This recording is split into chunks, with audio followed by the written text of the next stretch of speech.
Whenever we think about milk production, the name of one country comes to our mind, that is India, because India is the largest producer of milk in the whole world. Then why India needs a new white revolution? Hello and welcome to the In Focus series of Drishti IAS. I am Ritu and today's session is about a new white revolution or White Revolution 2.0, and as the name suggests, White Revolution is related to the milk production, and this session is important for your GS 3 perspective. Moving towards the points of discussion part. So here we are going to discuss the news, then we'll have a discussion on White Revolution 2.0. After that, we are going to discuss scope for expansion, coverage and funding, all these things in regards with the milk production.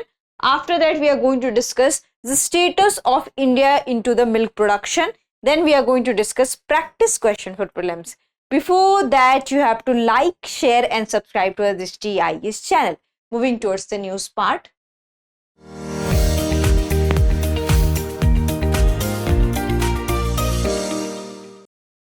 So what had happened that on September 19th, the government has announced White Revolution 2.0, and that has created discussion on Operation Flood. As you already know that Operation Flood was associated with the milk production and it was launched in the era of 1970s. Operation Flood was launched into the 3 phases in which they had tried to focus on the milk production, also on the dairy cooperatives, and also to reduce the prices of the milk so that every individual can purchase milk at a fairer price. There should be no ups and downs in milk production and milk prices. So Operation Flood was related to the milk production, and that has given a base to the White Revolution. So this is the news which we are going to cover up in today's session. Coming to the next one. Next one is about White Revolution 2.0. So the idea of White Revolution 2.0 revolves around cooperative societies, because in White Revolution 2.0, the government has decided to have milk production and to promote the milk production, milk occupation through dairy cooperatives, and which also saw the bedrock of Operation Flood 5 decades ago. So this was the dairy cooperatives was the bedrock for the Operation Flood. So this time government has also decided to revolutionize the milk production and all over the milk associated thing with this dairy cooperatives. So dairy cooperatives, if we'll talk about the current scenario, so they procured 660 lakhs kg of milk per day, and this is a recent data 2023 to 2024, and the government is targeting to have this production around 1007 lakh per kg day by 2028 to 2029. So in upcoming 5 years, the government will decide and government will try to achieve this target 1007 lakh per kg per day. So White Revolution will increase milk procurement of dairy cooperatives by 50%. So if we are able to achieve this target, we are able to increase our dairy procurement by 50% by this year 2028 to 2029, and over the next 5 years providing market access to dairy farmers, uncovered areas, and increasing the share of dairy cooperatives in the organized sector. So here we'll discuss about that, what is the share of dairy cooperatives in organized sector, and here we are going to talk about the uncovered areas. So uncovered areas are those areas who have capacity to produce but their products are not well marketed, and whatever the capacity we have, it's not coming as an output. So that's why the government has decided to focus on the uncovered areas. And here what is the scope for expansion? So since this particular thing was created in 2021, the Ministry of Cooperation has focused on expanding the network of cooperatives, particularly the dairy cooperatives, and according to the officials of National Dairy Development Board. And what is this? So this is the regulator of the dairy industry in India. This point is very much important. National Dairy Development Board is a regulator of the dairy industry in India. Dairy cooperatives operate in around 70% of the country's district. So this is the current scenario that what is the role of dairy cooperatives we have? So it operates around 70% in the country, and there are about 1.7 lakh dairy cooperative societies which cover around 2 lakhs villages, and which is 30% of the total number of villages in the country and 22% of producers households. So cooperative societies procure about 10% of the country's milk production and 16% of the marketable surplus. So if you see the number of dairy cooperatives, so they are around 1.7 lakh. But if you see the overall production, so it is around 10% of the country's milk production and 16% of the marketable surplus. So we need to increase this output. So this is just 10%. So we have to increase, and government has tried to increase the scope. So here we'll come to the state wise. So in the states of Gujarat, Kerala and Sikkim, the Union Territory of Puducherry, more than the 70% villages are covered by the dairy cooperative. So these are the state Gujarat, Kerala and Sikkim and Puducherry Union Territory. So here 70% of the villages are covered under the dairy cooperatives. On the other hand, the states like Uttar Pradesh, Uttarakhand, Madhya Pradesh and Jammu and Kashmir as in UT covers around 10 to 20%. So they are around 10 to 20%. And if we'll talk about less than 10%, so we have West Bengal, Assam, Odisha, Jharkhand, Chhattisgarh, Himachal Pradesh and smaller states of the northeast. So they are even 10% which has this dairy cooperative thing. So we need to achieve this target, and we need to see these states as an inspiration that how Gujarat, Kerala, Sikkim has developed into this area, and we have to walk into these areas, especially this uncovered areas. Here we'll come to the coverage and funding. So this is the NDDB is the regulator of dairy products and dairy overall dairy thing. So has drawn up the action plan to establish about 56,000 new multi-purpose dairy cooperative societies, and the next 5 years strengthen 46,000 existing village level DCs.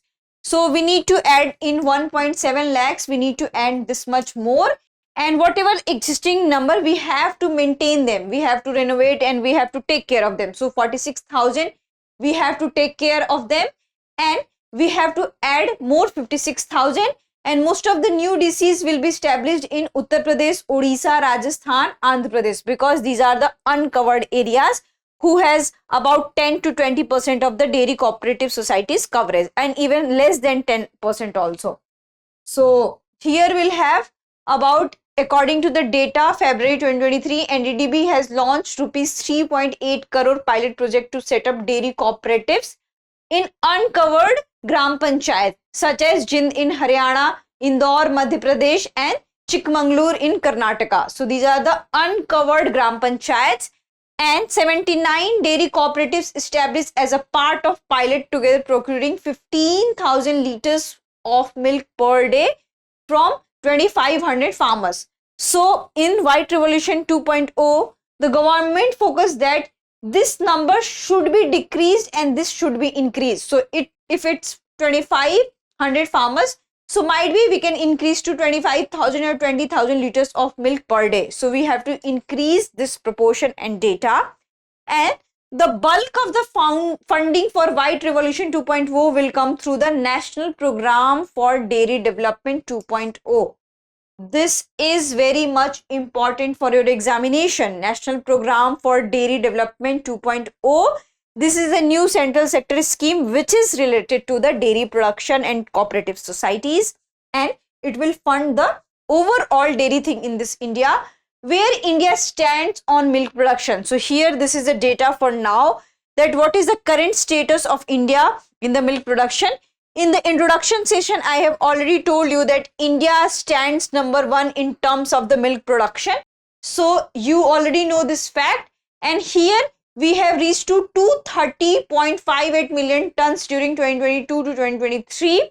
And if we'll talk about from 1951 to 52, when the country was just got independent, so it was around 17 million tons of milk, and from 17 million tons of milk we are able to reach 230 million tons this time. So it is a huge progress, but time was also very huge.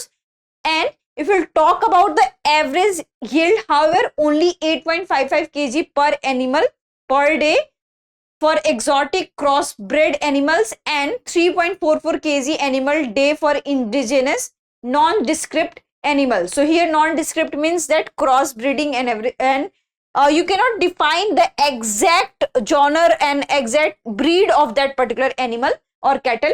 So here for the exotic it is 8.55 kg, so average yield is low, and for the indigenous it is just 3.44 kg, and the yield in Punjab is 13.49 kg per animal per day exotic or crossbred, but only 6.3 kg animal per day in West Bengal. So Punjab has a better overall in terms from the national average, but if you'll see about the West Bengal, it is lower.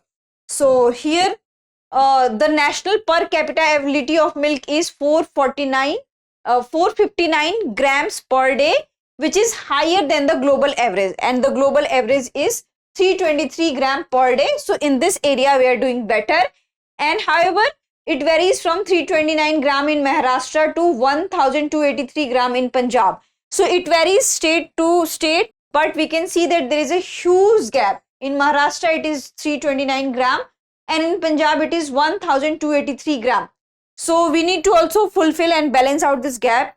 As per the basic animal husbandry statistics, the top 5 producing states are, here we are talking about the milk producing states, and this is also very much important for your examination. Do remember this fact. They can sometimes give you to arrange into this number, especially in PCS examination, so you need to be very careful.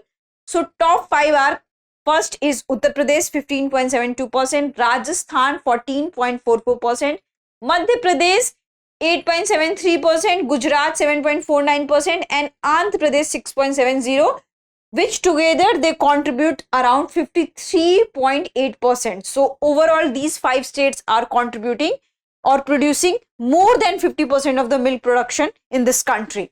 So this thing is very much important. Suppose that you don't have to remember this data, but you just have to remember the names of the states, and Uttar Pradesh is the largest producer of milk. Here we'll have another, that almost 31.94% of the total milk production comes from the indigenous buffalo. So this is about the indigenous buffalo, and followed by 29.81% from the crossbreed. So we have more production from the indigenous buffalo. Crossbreed has slightly low, which is 29.8%. Nondescript, I have already told you that sometimes we cannot define the breed. So nondescript buffaloes contribute to 12.87%, indigenous cattle 10.73%, nondescript cattle 9.51% according to this particular BAS data, and the share of the goat milk is 3.3% and exotic cow is just 1.86%. So we need to work onto this area in terms of the goat milk production and in terms of exotic cow milk production, because as you know that goat milk is very much nutritious for the health, and it demands must be told to the consumer that this is also very much useful for your health, and we need to increase this number. This should not be just 3.3% if you want to remain at the world's top producer of the milk. And while total milk production increased from 187.75 million from 2018 to 230.58 million to 2023. So in last 4 to 5 years we have increased, but annual growth rate of production came down, and it came down around 6.47% to 3.83 during this period. So if you'll see this number, that 187 to 230, this number sounds very promising, but if we'll talk about the overall annual growth rate, this is very disappointing. 6.47 to 3. It is almost half. So we have to also work on to the annual growth rate of production.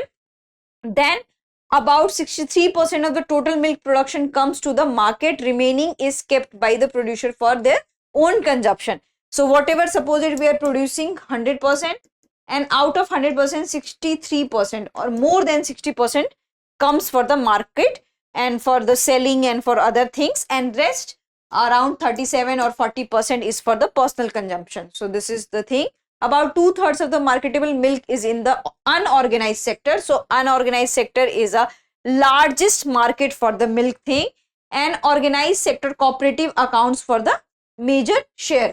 So in organized sector, their number is already less, and among them also the cooperative share is larger. So we need to increase this organized sector share into this, so that there will be the fair income, and there will be the more systematic manner, and there will be no ups and downs in the prices and also in the quality. So we need to have this kind of setup. Also, as you already know that women are largely indulged into the milk production kind of occupation.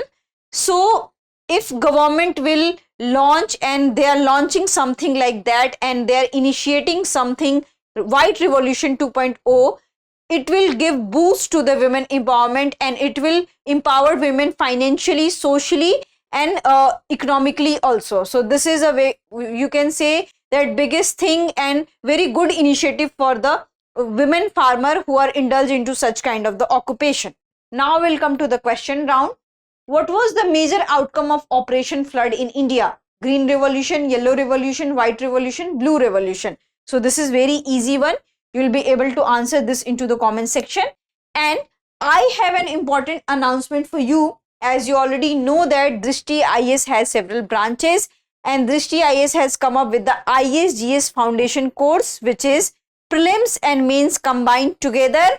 And we have few classes in Indore, 24th September 8 am, Prayagraj 3rd October 11:30 am, Jaipur 7th October 5:30 pm, Lucknow 16th October 8 am, Karol Bagh 17th October 8 am. If you want to know more about this thing, call on to the 8010440440, 8010440440. So you have to call on to this number. I hope you like this session.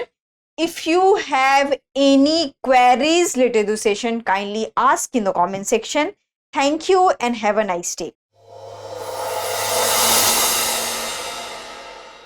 For more informative content, like, share and subscribe, and do not forget to press the bell icon to get the notifications.